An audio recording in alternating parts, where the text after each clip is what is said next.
Hello everyone.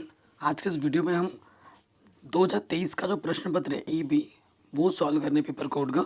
और ये जो क्वेश्चन है वेरी वेरी इंपॉर्टेंट है, क्योंकि आपको पता है बोर्ड एग्जाम में विगत वर्षों के प्रश्न पत्र ज़्यादा आते हैं, ज़्यादा क्वेश्चन रिपीट करते हैं। तो बिना किसी देरी के वीडियो को स्टार्ट करते हैं, पहले क्वेश्चन पे आ जाते हैं। और यहाँ से आपके बोर्ड एग्जाम में क्वेश्चन ज़रूर आएंगे। कह रहे हैं कौन सह अभाज्य संख्याओं का युग्म है। सहअभाज्य क्या होता है?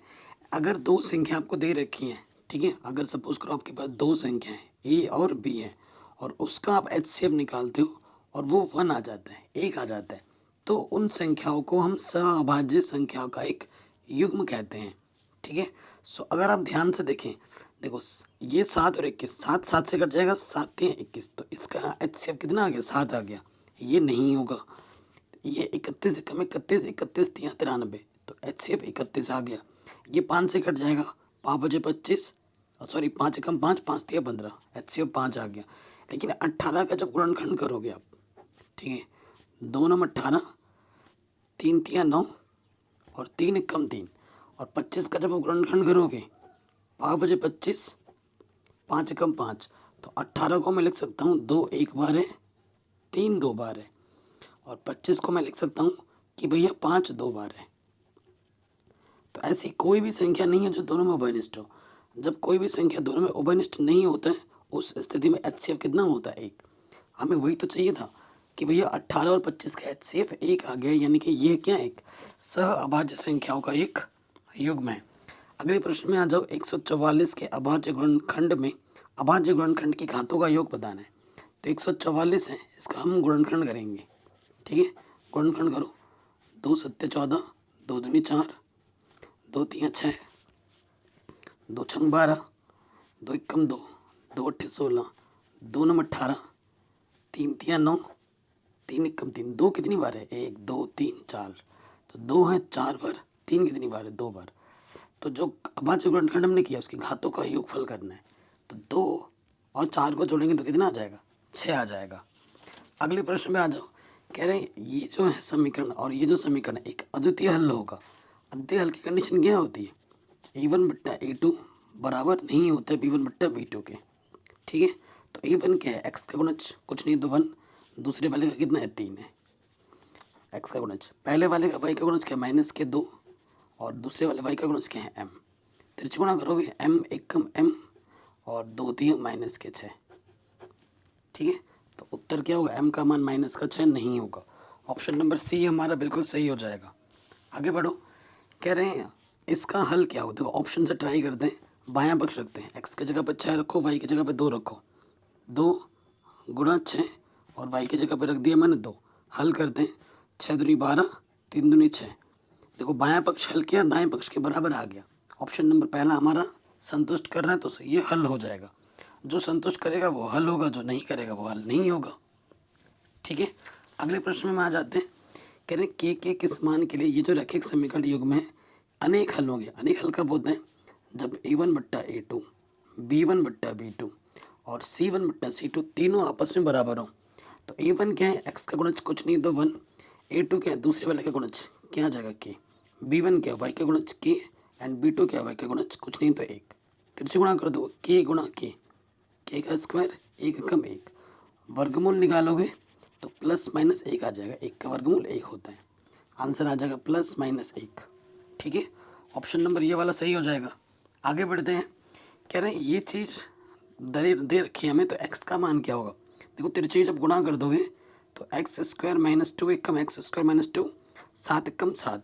तो यहाँ से आपको क्या मिलेगा? देखो बच्चों, माइनस का 2 इधर के प्लस का 2 हो जाएगा, ये आ गया 9। यानी कि x का जो वर्गमूल निकालोगे, 9 का वर्गमूल कितना होता है? 3। तो आंसर आ जाएगा प्लस माइनस 3। यानी कि ऑप्शन नंबर सी हमारा बिल्कुल सही हो जाएगा। ठीक, कोई दिक्कत नहीं है।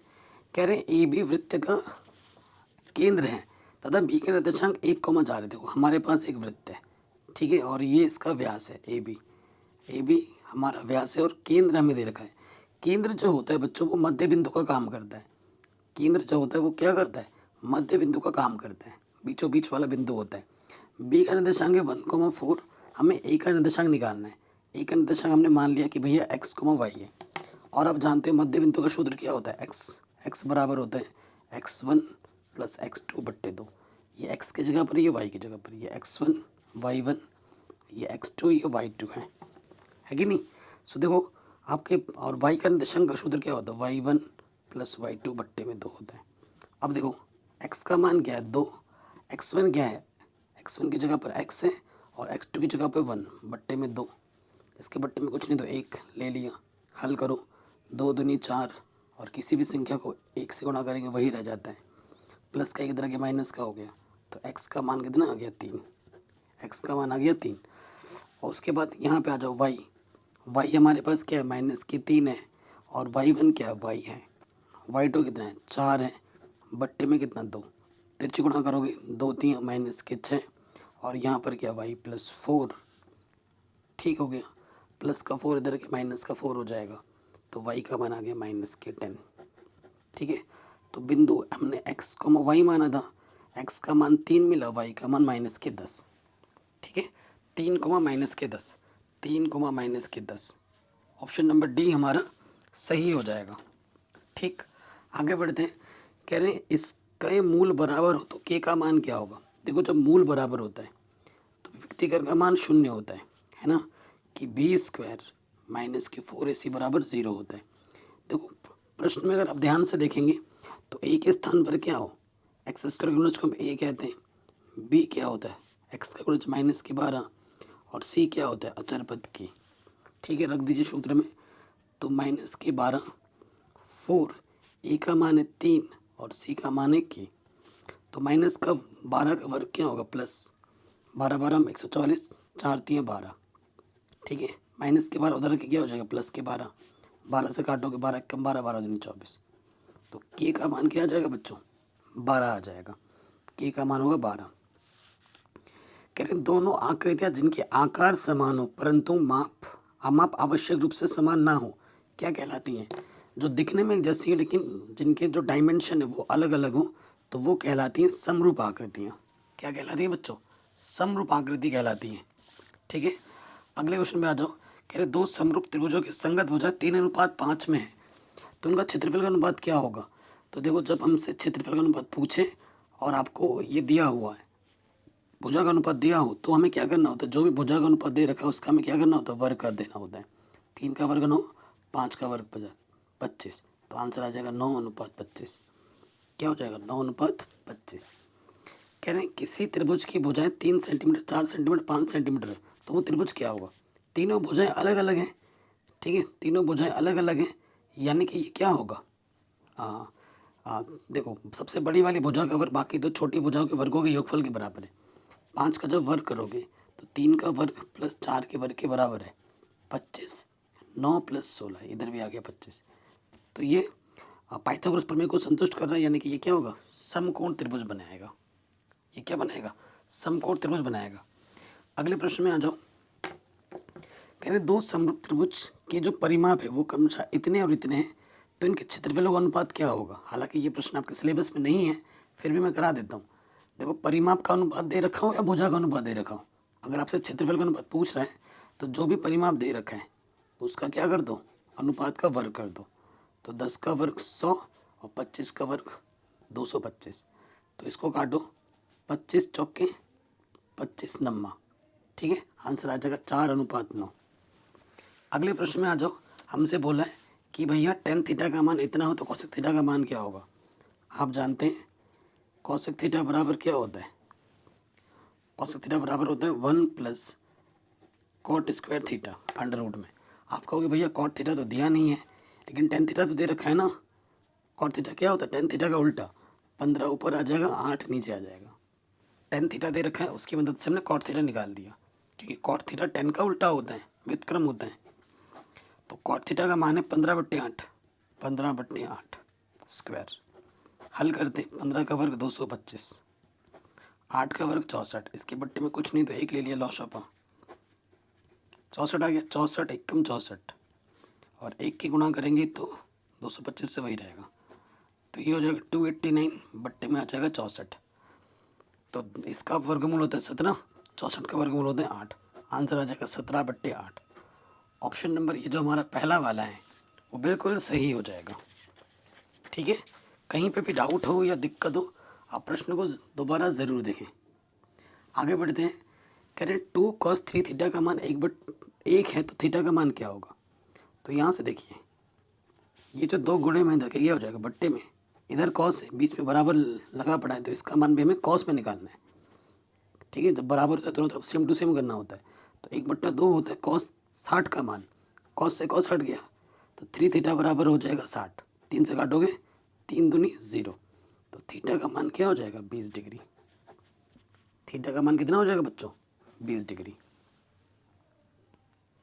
ठीक है, कह रहे 2 वृत्तों के परिधि का अनुपात दे रखा है तो उनके क्षेत्रफल का अनुपात क्या होगा।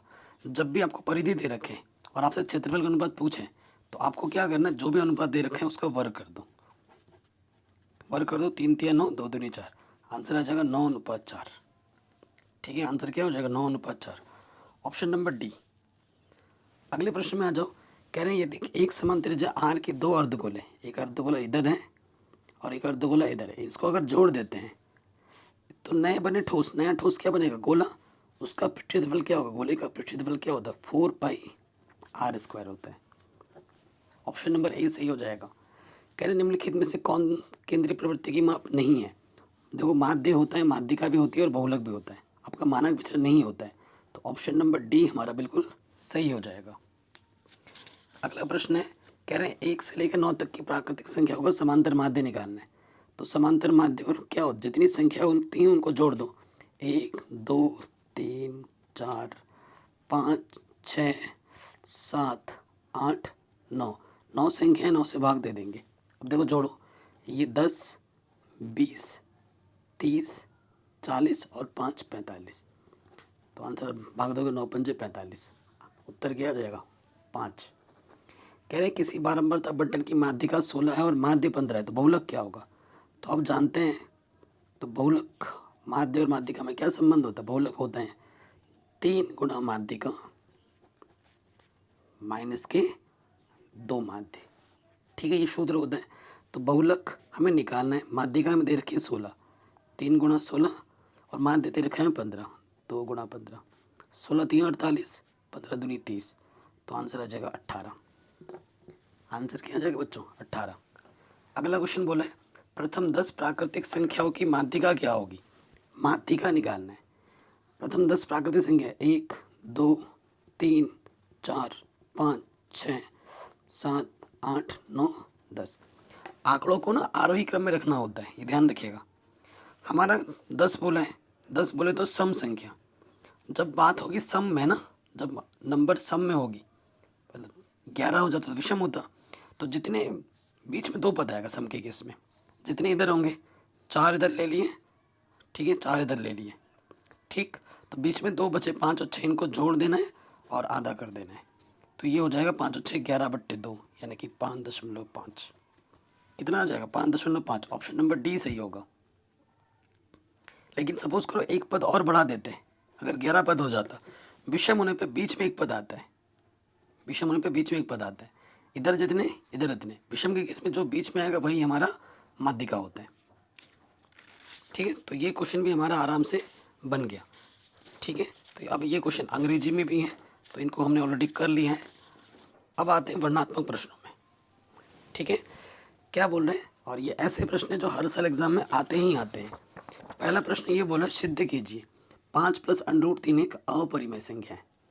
ठीक है, ये इनको हमें सिद्ध करना है। तो मान लेते हैं, उल्टा माना जाता है, माना 5 + √3 एक परिमेय संख्या है। ठीक है, इसको हमने क्या मान लिया है, परिमेय संख्या मान लिया है। उल्टा मान लेते हैं, अगर ये परिमेय संख्या है तो हर एक परिमेय संख्या को हम लिख सकते हैं p/q के रूप में, जहाँ बट्टे वाले का मान कभी भी 0 नहीं होता है, और ये जो p और q हैं ये हमारे पूर्णांक होते हैं, ये हमारे क्या होते हैं पूर्णांक, और जो HCF होता है p और q का वो 1 होना चाहिए। ये पूरा बात आपको लिखना पड़ेगा, नहीं तो नंबर पूरे नहीं मिलेंगे। ठीक, अब क्या होता है कि अंडररूट वाले को एक तरफ रखो, बाकी सबको दूसरी तरफ। ठीक है, +5 इधर आके क्या हो जाएगा -5, डब्बे बंद करो।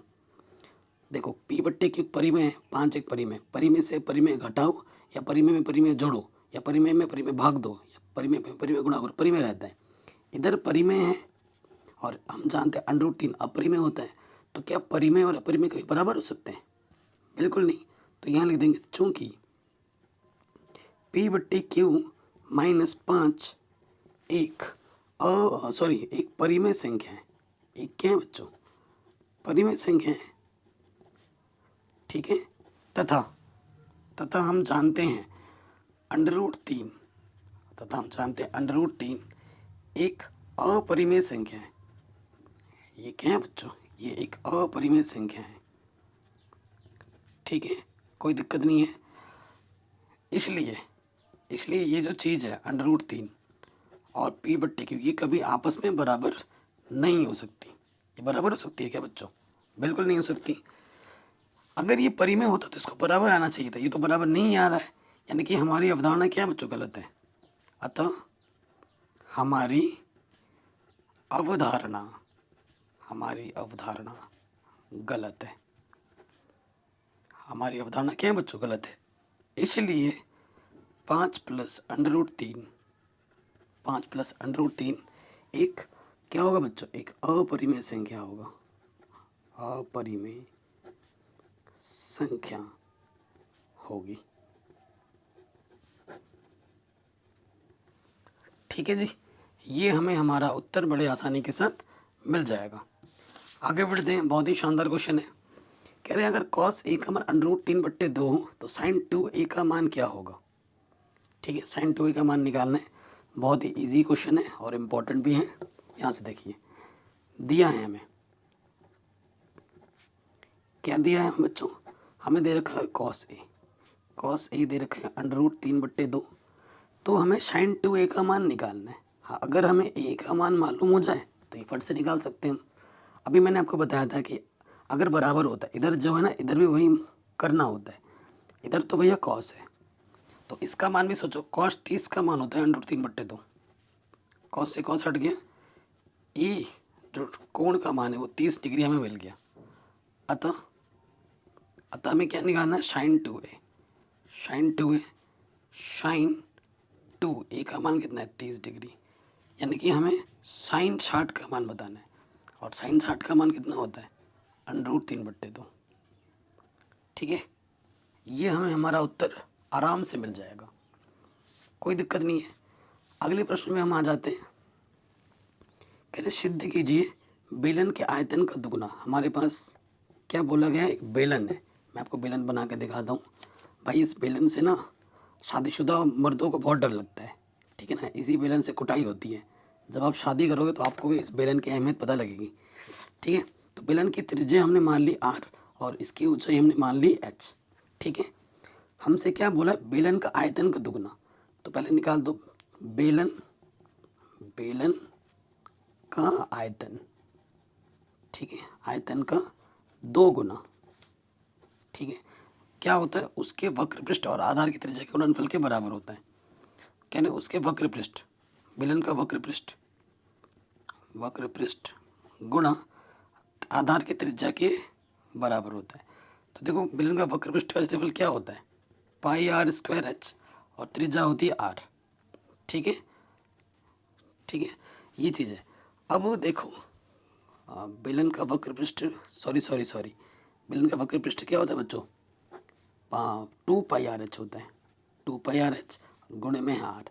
तो यहाँ से देखो 2 बार पाई r गुणा r² और ये है h। तो देखो 2 और ये क्या हुआ? ये हुआ बेलन का आयतन। प्रश्न में यही तो बोला था कि वक्र पृष्ठ और त्रिज्या का गुणा करोगे तो वो बेलन के आयतन के 2 गुने के बराबर होगा। हो गया सिद्ध। इतने 2 नंबर में और क्या करना होगा? 2 नंबर में बस इतना ही करना था, आराम से, ठीक है। ऐसे जो प्रश्न आपको एनसीईआरटी में देखने को नहीं मिलते, लेकिन बोर्ड एग्जाम में हर साल आते हैं। अगले प्रश्न में आ जाओ।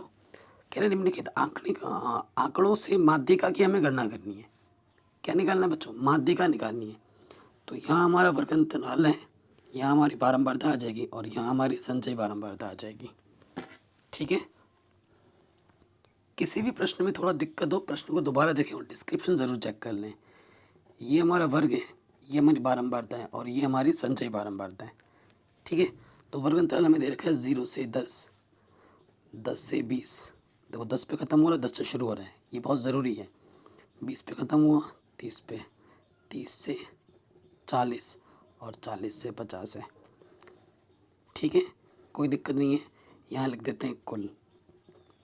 एफ जो हमें दे रखा है 2, 8, 30, 15, 5।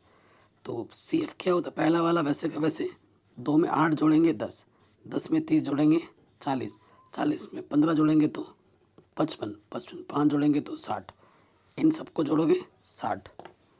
ठीक है, एफ के कुल योगफल को हम एन से प्रदर्शित करते हैं, और यहाँ जितना होता है ना यहाँ पे भी उतना ही होना चाहिए।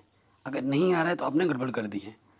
अब आपको क्या करना है, अगले स्टेप में आपको देखना है n बट्टे 2। n कितना है, 60 बट्टे 2 यानी कि 30। 30 से जस्ट बड़ा ढूंढना है आपको सी एफ में कि वो क्या है, 40। तीसरी लाइन पे आ जाओगे। ठीक है, तीसरी लाइन पे आ जाओगे तो चूंकि करके लिखना होता है माध्यक वर्ग। चूंकि माध्यक वर्ग कितना है आपका, 20 से 30। ठीक है, और ये एफ़ के कॉलम में एफ़ हमारा 30 हो जाएगा। जहाँ से हमने एफ़ देखा है उसके जस्ट ऊपर वाला हमारा सी एफ़ होता है। तो सी एफ़ कितना है, 10। एच कितना है, कितने कितने का अंतर है, 20 से 30 यानी कि 10 का अंतर है। अब हमें माध्यक निकालना है। माध्यक को माध्यिका भी कहते हैं। माध्यक बराबर क्या होता है, एल प्लस एन बट्टे 2 माइनस सी एफ गुणा एच बट्टे में एफ। ठीक है, सूत्र में रख दीजिए। एल का मान हमारे पास है बच्चों, एल क्या है, माध्यक वर्ग की निम्न सीमा, एल हमारे पास है 20। एन बट्टे 2 कितना है, एन बट्टे 2 हमने निकाला था 30। सी एफ कितना है प्रश्न में, 10। एच हमारे पास है 10 और एफ का मान प्रश्न में हमें मिला है 30। तो 10 3 30, तो देखो 20, 30 में से 10 घटाओगे आ जाएगा 20 बट्टा 3। 3 छंग 18, 3 छंग 18, 3 छंग 18 ये आता रहेगा। 20 में हम जोड़ देंगे 6.66, तो आंसर आ जाएगा 26.66। तो ये हमें हमारी माध्यिका आराम से मिल जाएगी। ठीक है, वेरी वेरी इंपॉर्टेंट है और हर साल एग्जाम में आता ही आता है। अगले प्रश्न में आ जाए, कह रहे उस बिंदु के निर्देशांक ज्ञात कीजिए जो बिंदु इतने और इतने को मिलाने वाले रेखाखंड को 2:3 में व्यक्त करता है। हर साल एग्जाम में आता है ऐसा प्रश्न। देखो ये हमारा एक रेखाखंड है, इसका नाम ए मान लो, ये है कितना, माइनस के 1,7, और ये बी है 4, माइनस के 3। एक बिंदु है पी जिसके निर्देशांक हमने एक्स को वाई मान लिया है। ये इसको 2:3 में व्यक्त करता है। ये x1 है, ये y1, ये x2, ये y2। इसे m1 कहते हैं और इसे m2। और ये जो बिंदु P है इसे हम कहते हैं विभाजन बिंदु। जैसे मैं चित्र बना रहा हूँ ना एग्जाम में, ऐसे बनाना ज़रूर है, इससे प्रेजेंटेशन अच्छा लगता है और नंबर भी ठोक के मिलेंगे। तो फिर यहाँ लिखेंगे विभाजन सूत्र से। ठीक, विभाजन सूत्र से। विभाजन सूत्र क्या होता है, x बराबर m1 x2 m2 x1 बट्टे में m1 प्लस m2। देखो m1 का मान कितना है हमारे पास, 2 है। x2 का मान हमारे पास 4 है। m2 का मान 3 है। x1 का मान माइनस के 1 है बट्टे में m1 प्लस m2। हल करो, 4 दूनी 8, 3 एकम 3, प्लस इंटू माइनस माइनस होता है, और 2 और 3 5, 5 बट्टे 5, 5 एकम 5। तो हमें हमारा x निर्देशांक 1 मिल गया। अब आ जाओ y के लिए। y के लिए सूत्र होता है m1 y2 m2 y1 m1 plus m2। ठीक, सो देखिए m1 का मान हमारे पास है 2, y2 का मान है माइनस के 3, m2 का मान है 3 और y1 का मान है 7 बट्टे में m1 प्लस m2। 2 प्लस 3, तो 2 3 6, 7 3 21 बट्टे में 5।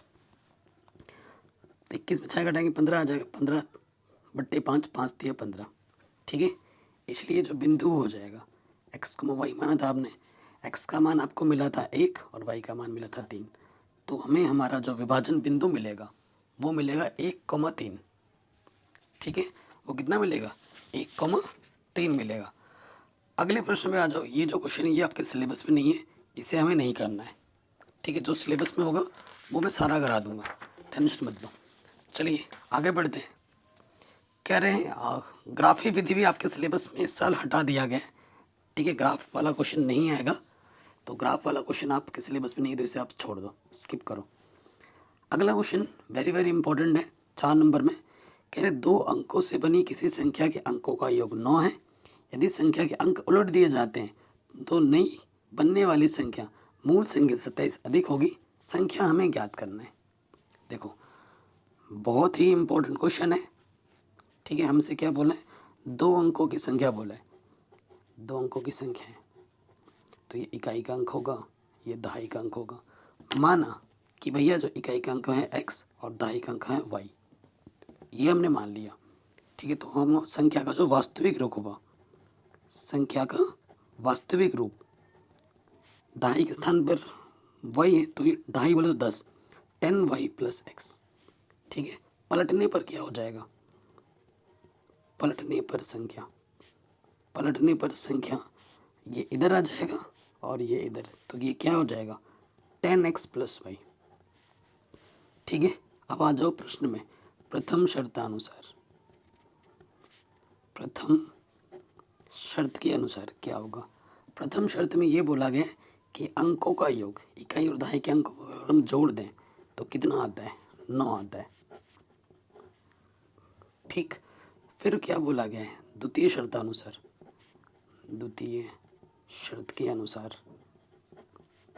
शर्त में ये बोला गया संख्या के अंक उलट दिए जाएं तो नई बनने वाली संख्या मूल संख्या से 27 अधिक होगी। तो जो नई वाली संख्या है 10x + y, ये पहले वाली संख्या से कितनी अधिक है? 27 अधिक है। 27 जोड़ दो, तो x और y को एक तरफ लेके आओ। 10x + x इधर के माइनस का और 10y + का इधर के माइनस का। ठीक, 10 में से एक x कम करोगे 9x और यहाँ से आ जाएगा 9y। ठीक, तो 9 ऊपर आ जाएगा, 9 1 कम 9, 9 1 कम 9, 9 इधर गुणे में इधर के पट्टी में आ जाएगा, 9 3 27, यानी कि x - y कितना आ गया? 3 आ गया। अब हमें क्या करना है? समीकरण 1 और 2 को हल कर लेना है। तो यहाँ लिखेंगे समीकरण 1 तथा 2 से। अब इसको हल करो। x + y हमारे पास 9 है और दूसरा x - y हमारे पास 3 है। जोड़ देंगे, प्लस माइनस y कटा, x और x कितना हो गया बच्चों? 2x, 9 और 3 हो गया 12। ठीक है, काटोगे 2 छंग 12, x का मान क्या आ गया? 6। चूँकि x + y हमारे पास कितना है? x + y हमारे पास 9 है, x का मान हमने 6 रख दिया, तो y का मान क्या आ जाएगा? y का मान आ जाएगा प्लस का 6 इधर क्या हो जाएगा? माइनस का 6, 3। ठीक है, अतः संख्या क्या हो जाएगी? अतः संख्या आपके पास था 10y + x, संख्या का वास्तविक रूप 10y + x। तो 10y का मान आया 3 और x का मान आया 6, तो 30 + 6 यानी कि 36। तो वो जो संख्या होगी बच्चों वो कितनी होगी? वो होगी 36। ठीक है जी, कोई दिक्कत नहीं होगी, आराम से बन गया। आगे बढ़ते हैं अगले प्रश्न में। ये जो गौण नंबर में ये आपके सिलेबस में नहीं है, रचना वाला है ना, तो इसे हम छोड़ देंगे। आगे बढ़ते हैं। कह रहे हैं चित्र में देखो, ये चित्र दिख रहा है आपको? कह रहे यदि BD AC पर लंब है, देखो ये जो BD है इस AC पर लंब है, यहाँ पे भी 90 होगा, और ये जो CF है वो AB पर लंब है, यहाँ पे भी 90 होगा। तो हमें इन दोनों त्रिभुजों को समरूप दिखाना है। AEC, EC और ADB, इनको समरूप दिखाना है। बहुत ही आसान क्वेश्चन है। तो 4 नंबर में आ रखा है, तो 2 नंबर में भी आना नहीं, 2 नंबर का क्वेश्चन है एक्चुअली। त्रिभुज AEC तथा त्रिभुज ADB में ये लिखोगे आप। तो देखो जब तुम छोटे वाले ये वाला त्रिभुज लोगे या ये वाला लोगे, दोनों में आपको A ज़रूर मिलेगा। A कोण बराबर A कोण, क्योंकि ये उभयनिष्ठ है। ये कोण बराबर इसलिए क्योंकि ये उभयनिष्ठ है। इसमें भी D कोण बराबर है और इसमें E कोण बराबर है। ठीक है, तो E बराबर D, क्यों? दोनों के दोनों 90 डिग्री के हैं। अगर 2 संगत त्रिभुज में आप 2 कोण बराबर दिखा दे संगत, तीसरा ऑटोमेटिकली बराबर हो जाता है, तो आप बोल देंगे अतः एंगल क्राइटेरिया से ये जो त्रिभुज है AEC है वो समरूप हो जाएगा ADB के, और यही हमें सिद्ध करना था। इतना सिंपल सा क्वेश्चन 2 लाइन का 4 नंबर में आ जाता है। ठीक है, वेरी वेरी इंपॉर्टेंट है, आराम से बन गया। अगले प्रश्न में आ जाओ। ठीक है, हमसे क्या बोल रहे हैं, निम्नलिखित बारंबार सारणी से समांतर माध्य ज्ञात कीजिए। ठीक है, समांतर माध्य निकालने के लिए, माध्यिका निकालने के लिए, बहुलक निकालने के लिए प्रश्न आते ही आते हैं। अब देखो समांतर माध्य निकालना है हमें, तो सबसे पहले हम वर्ग अंतराल, उसके बाद बारंबारता, वर्ग चिन्ह। प्रश्न पर निर्भर करता है कि हम कौन सा विधि लगाएंगे, क्योंकि विधि का उल्लेख नहीं किया गया है। और जब बोल देगा कि बस इस विधि से करो, तो हमें उसी विधि से करना होगा। वर्ग अंतराल, बारंबारता, वर्ग चिन्ह। पहले ये 3 चीज़ देखेंगे। वर्ग अंतराल है 0 से 10, 10 से 20, 20 से 30, 30 से 40 और 40 से 50। एकदम आसान आसान क्वेश्चन आते हैं, ज़्यादा लंबे चौड़े क्वेश्चन कभी बोर्ड एग्जाम में नहीं आते हैं, उसकी टेंशन आप मत लो। सिंपल सिंपल क्वेश्चन ही बोर्ड एग्जाम में मिलेंगे। और मैं आपके सामने अभी बोर्ड का पेपर ही सॉल्व कर रहा हूँ। ठीक है, ये 5, ये है 12, ये है 25, ये है 10 और ये है 8। ठीक है, अब आपको क्या करना है, देखो इन दोनों को जोड़ो। 0 और 10 को जोड़ेंगे 10 आता है, और 10 का आधा कितना होता है, 10 का आधा होता है 5, तो यहाँ पर आ जाएगा 5। बाकी सब में 10 का अंतर है, जोड़ते जाओ। 10 जोड़ेंगे तो हो जाएगा 15, ये हो जाएगा 25, ये हो जाएगा 35 और ये हो जाएगा 45। तो सबसे सिंपल मेथड हम उपयोग करेंगे fx। ठीक है, fx कब निकालते हैं, प्रत्यक्ष विधि में निकालते हैं। अब गुणा करो, 5 बचे 25, 12 को गुणा करना है। 12 गुणा कितना है बच्चों, 15, तो ये आ जाएगा 180। 25 गुणा 25 कितना होता है, 625। 35 एकम 35, पीछे से 0, और 45 अट्ठे कितना होता है बच्चों, 45 अट्ठे 360। अब जोड़ो, ये 5 और 5 10, हासिल लगा 1, 8 और 2 10, 12, 12 और 5 17, 17 और 6 कितना हो जाएगा, 17 और 6 23 और 1 24, हासिल लगा 2। यहाँ से देखिए 6 3 9 और 1 10, 10 और 3 13 और 2 15। ठीक है, अब सिग्मा एफ पे आ जाओ। यहाँ से देखो 12 और ये 8 20, 20 और ये 30 50 और ये हो गया 60। हमें निकालना है माध्य। प्रत्यक्ष विधि लगा रहे हैं, तो जिसका सूत्र होता है एफ एक्स का कुल योगफल बट्टे में एफ का कुल योगफल। 15 40 बट्टे में 60, 0 से 0 कटा। ठीक है, 6 से भाग दे दो, 6 से भाग देना है 154 में, तो 6 दूनी 12। ठीक है, घटाएंगे तो 3 बचेगा, 6 पंजे 30, घटाएंगे तो 4 बचा, दशमलव लगाया 0। 6 छंग 36, 6 छंग 36। ठीक है, फिर आपका 4 बच जाएगा 0, 6 छंग 36 चलता रहेगा ये, तो कुल मिला के आंसर आ जाएगा 25.66। दशमलव के 2 स्थान तक ले लो, यही बहुत है। ठीक है जी, ये हमें हमारा उत्तर बड़े आसानी के साथ मिल जाएगा। नेक्स्ट प्रश्न में आ जाओ। हमसे क्या बोला गया 4 नंबर में निकालने के लिए, कि निम्नलिखित आंकड़ों का बहुलक निकालो। बहुलक की गणना करनी है। तो देखो बहुलक का तो सूत्र भी बहुत सिंपल सा होता है, और इसको मैं आपको करके दिखाता हूँ। देखिए सबसे पहले ये 3 पे ख़त्म हो रहा है, 3 से शुरू हो रहा है, 5 पे ख़त्म हो रहा है, 5 शुरू हो रहा है। ठीक है, तो ये बारंबारता का कॉलम होता है। सबसे बड़ी बारंबारता देखनी है हमें, सबसे बड़ी बारंबारता 8 है, तो ये मेरा F1 है। इसके बाद वाला F2 और इससे पहले वाला F0 होता है। और हमारा जो F1 के ऊपर वाला होता है, ये हमारा बहुलक वर्ग होता है। ये हमारा क्या होता है बच्चों, बहुलक वर्ग। कभी कभी ऑब्जेक्टिव में भी आ जाता है कि बहुलक वर्ग कितना होगा बताओ। तो बहुलक वर्ग हमारे पास इस प्रश्न में 3 से 5 है। बहुलक वर्ग की निम्न सीमा कितनी है, 3, और कितने कितने का अंतर है, 3 से 5, 2 का अंतर है। ठीक, सब कुछ हमें पता चल चुका है। अब हमें क्या निकालना है, बहुलक निकालना है। तो बहुलक का जो सूत्र होता है वो होता है बहुलक बराबर L plus F1 minus F0 गुणा H बट्टे में 2F1 माइनस F0 माइनस के F2। L का मान क्या है हमारे पास, L का मान 3 है, F1 का मान कितना है 8 है, F0 का मान कितना है 7 है, H का मान कितना है 2 है। 2F1 यानी कि 8 दूनी 16 माइनस 7, और ये कितना है F2 हमारे पास 2 है। सो देखो 3, 8 में 7 घटाएंगे 1, 1 दूनी 2, ये 16 में से 7 और 2 9 घटाएंगे तो कितना आ जाएगा, 16 में से 9 घटाएंगे तो 7 आ जाएगा।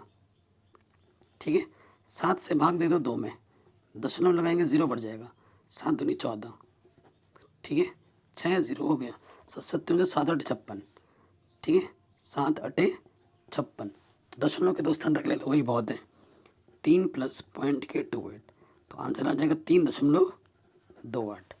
ये हमें हमारा बहुलक आराम से मिल जाएगा, कोई दिक्कत कोई परेशानी नहीं होगी।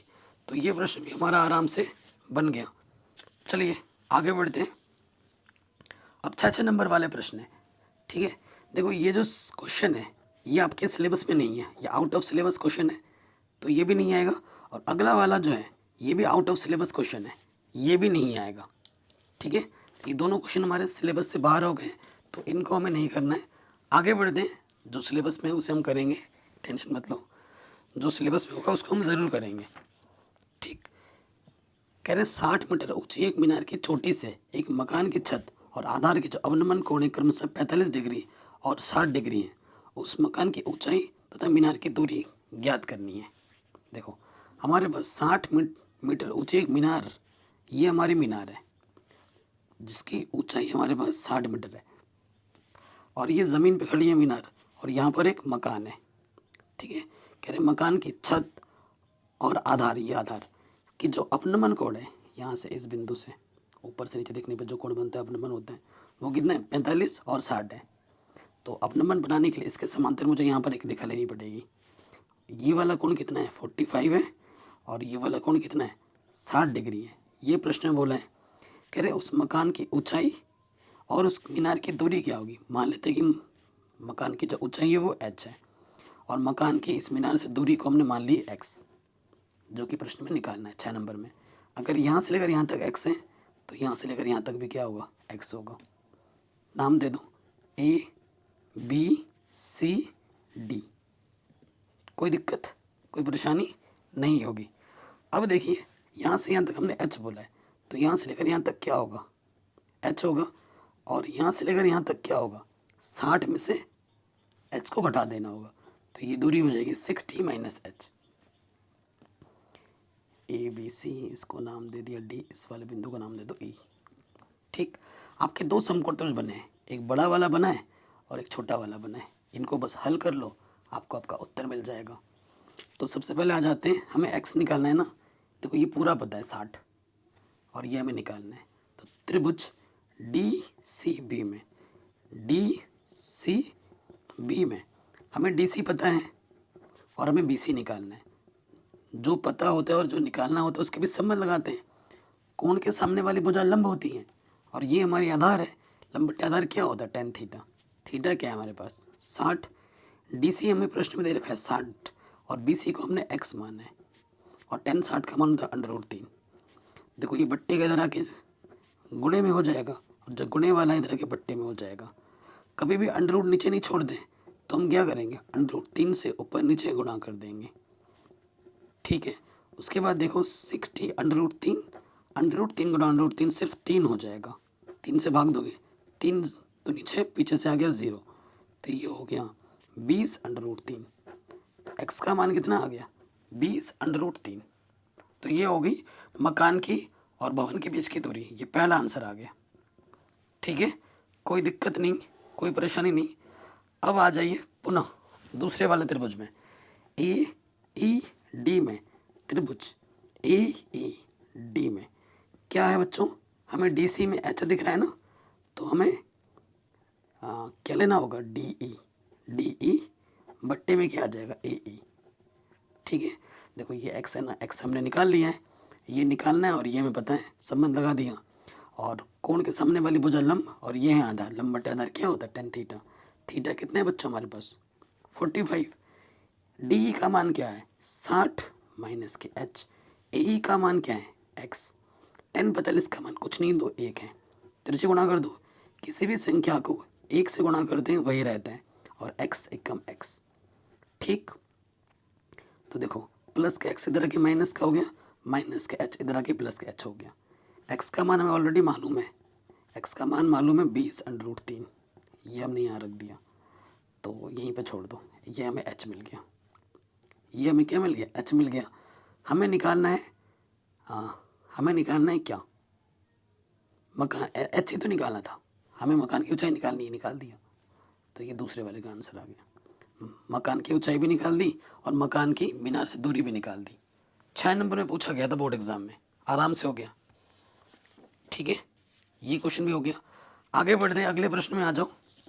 देखो अगला क्वेश्चन तो करेंगे ही करेंगे, लेकिन ये जो अगला क्वेश्चन है यहाँ से देखिए, ये जो क्वेश्चन आया था 3 मीटर व्यास वाले कुएं को 14 मीटर लंबाई तक खोदा जाता है, ये क्वेश्चन और ये वाला क्वेश्चन, ठीक है, ये आउट ऑफ सिलेबस है। ठीक है, ये क्वेश्चन आपके सिलेबस में नहीं है, तो इसे हमें नहीं करना है। लेकिन जो सिलेबस में वो मैं करा रहा हूँ, ठीक है, क्योंकि बोर्ड एग्ज़ाम में वो क्वेश्चन अगर मैं समझा दूंगा तो आप पे प्रेशर ही पड़ेगा, क्योंकि जो सिलेबस में नहीं है वो अगर मैं करा दूँ तो फ़ायदा ही क्या है ना। अभी इस टाइम पे नंबर के लिए पढ़ना है हमें, नॉलेज के लिए पढ़ने का टाइम चला गया।